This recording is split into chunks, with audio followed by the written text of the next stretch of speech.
Hi everyone, and welcome to another tutorial brought to you by Softline Data.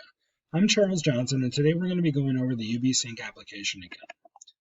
I'm going to launch the ubsync application from my Android tablet, and I'll be entering my username and password that I typically use for these demos, which was created me from Softline Data.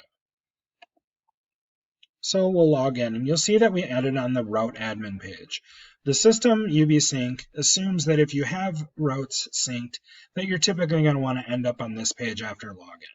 If you didn't have any routes previously synced, it would take you to the synchronize page where you could synchronize your first route data. So I'm going to go ahead and act like I'm a reader out in the field, and I'm going to select that I'm going to start reading on route 1. Now that when I'm looking at this data, I see that, 3 stops have already been read here. And I can see that if I uncheck the box for unread only, I can see that stop 1 has been populated, stop 2 has been populated, and a few others have as well. I'm going to go ahead and check this back. So now I know I have 8 reads that I'm going to have to capture, starting with stop 3, because 3 have already been done. So I could go ahead and just enter my read into this box, and you'll see as soon as I enter a value that's greater than the previous read, the usage will pop up in this box, and I can see, whoa, that's way off. That's not a correct read, or it alerts the reader to double check that read. I also want to point out these sections down below. There's a meter information section, a customer information, and a notes section. And let's look at what each one of those does. The meter information section is nice. It has all the IDs, serial IDs, meter types, the previous read data, and other metadata about your meters. It also has all the previous reads as far as high reads, low reads, and average reads. It also has a previous usage. So that, again, helps the meter reader understand, is this a typical reading? Is this a valid reading? You also see 3 images of cameras here.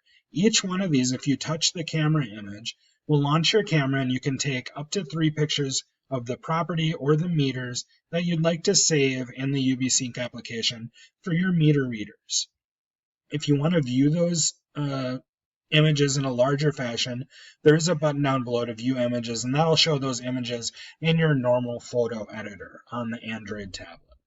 So that's the meter information section.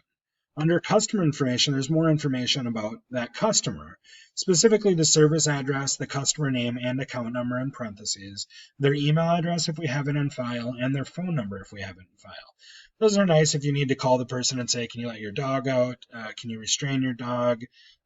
If you notice that some work had to be created and you want to email that customer, you can click the link right there if we have that on file. The next is the notes section, and these are notes that come directly from the UBMax system. So if there is a specific spot that you want the reader to look at for the meter, or if the meter is hidden in a strange area, you could leave that note information here to help them along help new meter readers find those meters to do their reads. You can also add notes out in the field, and those would be synchronized back up to ubmax, such as maintenance work that was found during the route reads or other items that you wanted to note in the account. And that's pretty much it for this page. Excuse me. If there's any questions on this, you can contact Softline Data, and we'll be happy to assist you. It's a very simple application, makes things very easy to read in the field. Thank you. Have a great day.